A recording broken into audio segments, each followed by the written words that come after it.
Hi, it's me again with Corel Tips and Tricks. One advantage to doing these videos and having my email out there, my viewers or subscribers come up with some pretty unusual ideas to put a triangle in the middle of a circle. But his question was, how do you put a triangle in the middle of a circle perfectly? So if you take and I've gone over this 100 times, if you take a 3-point deal, hold down the control button and make a triangle and hit P, that's not in the center of the circle, and you can prove it by the distance between here to here to here to here. So in this case, this is a very helpful video. Take a 6-sided polygon and hit P. That's in the center of the page. Let's make it a little bit bigger by holding down the Shift key, but it's still in the center of the page. Now let's take it and make it a 3-sided polygon. That is in the center of the circle. If we measured the distance between the points, and even if it's close, because you have to go at a right angle, but look, we're at 468 in every direction.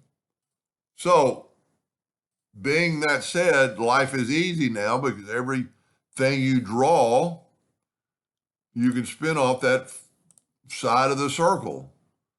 So we're going to take this line, and let's change it up a little bit, go way down here, and I'm just going to put a little curve to it.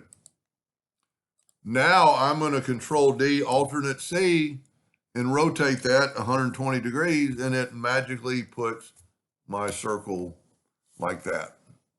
Now, I only have to draw 2 of the lines, but it made life so much easier. Let's use a different color this time. And see, I have a leak.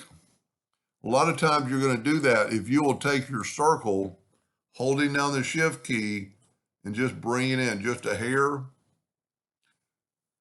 it's because when you rotated it, the lines didn't match up.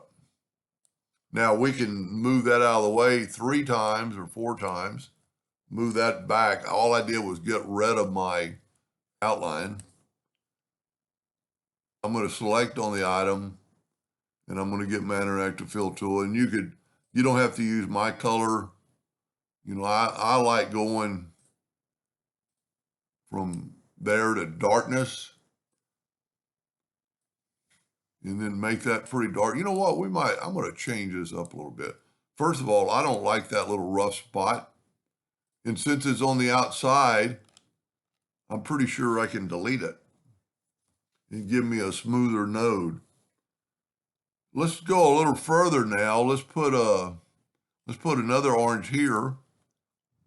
Orange. We still got a little effect of black, but let's put a white, kind of like right there. And let's put orange on both sides of them, get it to a narrower line.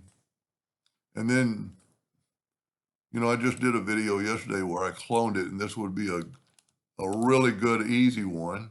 Let me set my nudge factor on like 15 inches. And let me select my item, go up to edit, and clone and move it out of the way. That is our clone curve. This is our control curve. So I'm nudging with the arrow keys.